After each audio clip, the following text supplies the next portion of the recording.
Manchester United kembali menegaskan wibawanya melalui kemenangan keempat beruntun di Premier League setelah menumbangkan Tottenham 2-0. Di balik clean sheet Senne Lammens yang kian ajak, terselip momen intensitas tinggi saat Lisandro Martinez tampak puas melihat rekan senegaranya Romero diusir keluar lapangan. Sebuah bukti profesionalisme tanpa kompromi.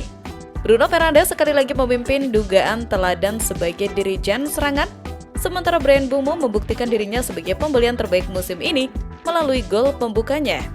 Di bawah arahan taktis Ruben Amorim dan bimbingan Michael Carrick, sinergi antara Kobbie Mainoo dan Bruno kini menjadi kekuatan utama yang sulit dibendung. Kebangkitan United bukan karena uang, melainkan kembalinya identitas. Dengan mengutamakan fungsi di atas gengsi dan visi jangka panjang di atas ambisi sesaat, United telah bertransformasi dari skuad yang kehilangan arah menjadi mesin pemenang yang terstruktur. Era krisis identitas telah berakhir, kini saatnya konsistensi yang berbicara di teater impian. Berita selanjutnya, Arsenal kembali membuktikan kelasnya sebagai penguasa tahta Premier League 2025-2026. Kemenangan solid 2-0 atas Sunderland di Emirates Stadium mempertegas dominasi skuad Mikel Arteta yang kini kokoh di puncak klasemen dengan 56 poin. Pertandingan ini menjadi panggung efektivitas The Gunners. Martin Zubimendi membuka keran gol di menit ke-42 lewat skema serangan yang sangat terstruktur. Meski Sunderland memberikan perlawanan sengit di lini tengah, perbedaan kualitas penyelesaian akhir menjadi pembeda yang nyata. Bintang malam itu jatuh kepada Victor Gyökeres. Masuk sebagai pemain pengganti di menit ke-60, striker Swedia itu hanya butuh 6 menit untuk mencatatkan namanya di papan skor. Ia bahkan menyempurnakan performanya dengan gol kedua di masa injury time, memastikan trofi Man of the Match jatuh ke tangannya. Arsenal tidak sekedar menang, mereka menunjukkan mentalitas juara yang tenang namun mematikan. Dunia sepak bola itu seringkali seperti fragmen memori yang diputar ulang dengan cara yang tak terduga. Mari kita bicara soal James Rodriguez, sang penyihir yang pernah memahat langit Brazil 2014 dengan gol puskasnya itu, kini resmi menentukan pelabuhan baru. Bukan ke pelukan setan merah, melainkan menuju Minnesota United. Klub tersebut berada di tanah Amerika. Warta dari The Athletic mengunci kepastian ini, sebuah perpindahan yang puitis karena di sana ia berpotensi kembali beradu magis dengan Lionel Messi. Duel dua kaki kiri paling murni dalam 2 dekade terakhir bukan sekedar laga, tapi sebuah simfoni nostalgia yang mahal. Sementara itu di teater mimpi yang sebenarnya, Michael Carrick mulai menunjukkan kelasnya sebagai pemimpin yang stoik. Ia akhirnya memberikan sinyal kuat bahwa dirinya berkeinginan untuk tetap menjabat sebagai manajer permanen Manchester United. Dengan nada bicara yang tenang namun kritis, Carrick menegaskan bahwa fokus utamanya adalah memperkokoh fondasi klub agar tidak hancur oleh keputusan-keputusan reaktif yang hanya mengejar hasil jangka pendek. Baginya, konsistensi adalah kunci dan rumah yang ia cintai ini butuh stabilitas, bukan sekedar sensasi. Carrick seolah ingin membuktikan bahwa otoritas tak perlu diteriakan, cukup dibuktikan dengan kemenangan yang beruntun. Berita selanjutnya, Ronaldo di usianya yang ke-41 memilih membeku dalam aksi mogok main yang dramatis. Ia dikabarkan merasa terhianati oleh PIF yang ia nilai menganaktirikan Al Nassr, sementara rival mereka Al Hilal justru berpesta dengan kedatangan Benzema. Baginya, ketimpangan ini adalah belenggu bagi ambisi untuk terus menang. Namun, otoritas liga berdiri tegak dengan wibawa yang dingin. Mereka menegaskan bahwa tidak ada individu, seberapapun besarnya nama mereka, yang berhak mengatur kebijakan di luar kepentingan klub. Liga Pro Saudi mengingatkan bahwa setiap tim memiliki independensi penuh dalam strategi transfer mereka. Merespon itu lewat laporan Ben Jacobs, Ronaldo diklaim telah mengirimkan ultimatum pahit bahwa ia siap angkat kaki jika ambisi klub tak segera dipacu. Dengan klausul pelepasan senilai 50 juta euro, mungkinkah tarian terakhir CR7 di padang pasir akan berakhir dengan keheningan yang prematur? Timnas Futsal Indonesia baru saja bikin dunia geger. Secara dramatis, Garuda melumat raksasa Jepang 5-3 di semifinal Piala Asia Futsal 2026. Kemenangan ini nggak cuma soal skor, tapi tiket final pertama kalinya sepanjang sejarah untuk Indonesia. Laga berjalan tensi tinggi. Indonesia sempat unggul lewat Samuel Eko dan gol bunuh diri pemain Jepang. Tapi namanya Jepang, mereka pantang menyerah sampai skor imbang 3-3 dan lanjut ke extra time. Disinilah mental juara bicara. Gol Reza Gunawan dan Dewa Rizky akhirnya mengunci kemenangan Indonesia Arena yang langsung pecah oleh sorak-sorai supporter. Momen haru terekam saat Kapten Jepang Kazuya Shimizu menangis sesenggukan di lapangan. Ia mengakui kemajuan pesat futsal Indonesia. Tak hanya pemain lawan, pelatih kita Hector Souto juga ikut nangis. Ternyata ia teringat perjuangan jauh dari keluarga di Spanyol demi mencetak sejarah ini.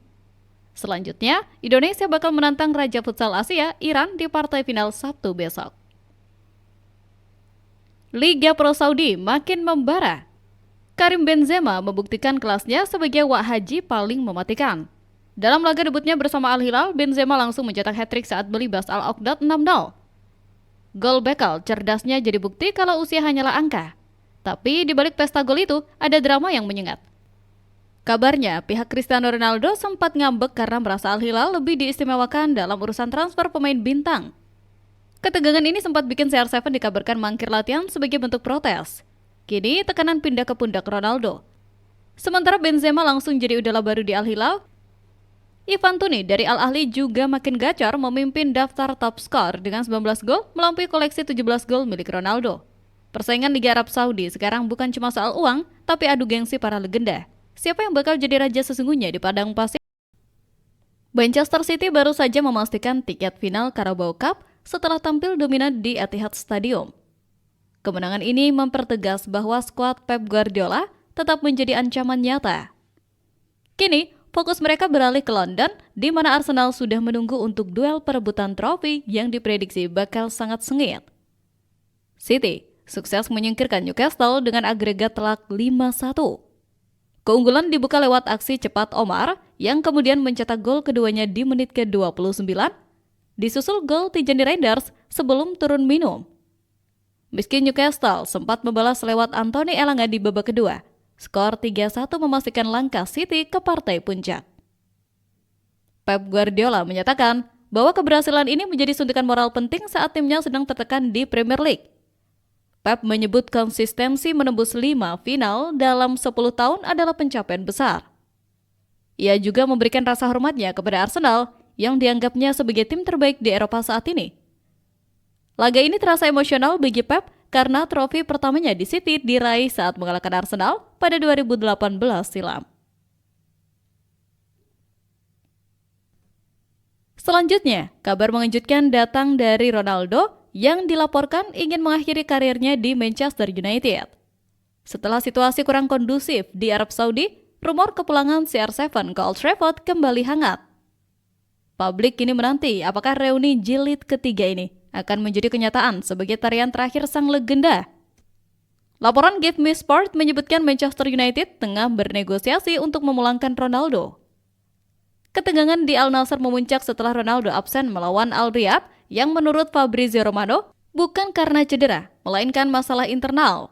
Ronaldo dikabarkan kecewa karena manajemen dana Arab Saudi dianggap lebih memprioritaskan tim rival seperti Al Hilal dalam hal investasi pemain. Demi kembali ke United, Ronaldo dilaporkan bersedia menerima pemotongan gaji yang signifikan. Meski banyak yang meragukan fisiknya di usia 40 tahun untuk level Premier League, keinginan Ronaldo pensiun di klub yang membesarkan namanya tampaknya sudah bulat. Kita awali dari keriuhan di London Utara, di mana Arsenal baru saja mengunci tiket final Piala Liga Inggris 2025-2026 setelah menang agregat 4-2 atas Chelsea. Menariknya, pasca kemenangan tipis 1-0 lewat gol telat Kai Havertz, Declan Rice justru memilih untuk bersikap sangat merendah. Rice secara jujur mengakui kalau Chelsea di bawah asuhan Liam Delap Senior telah berevolusi menjadi tim yang sangat menyulitkan dan jauh lebih kuat daripada sebelumnya. Faktanya, meski bermain di Emirates, The Gunners sempat didikte oleh The Blues yang mendominasi penguasaan bola hingga 55%. Rice menekankan bahwa perubahan taktis manajer baru Chelsea benar-benar merusak ritme Arsenal. Ia merasa hanya pertahanan luar biasa yang menyelamatkan mereka malam itu. Kini, Arsenal hanya tinggal menunggu pemenang antara Manchester City atau Newcastle United untuk menjadi lawan mereka di partai puncak Wembley pada Maret mendatang. Kemenangan ini menjadi bukti bahwa meski Arsenal lolos, Chelsea era baru bukanlah lawan yang bisa dipandang sebelah mata lagi. Bergeser ke sisi merah Manchester United.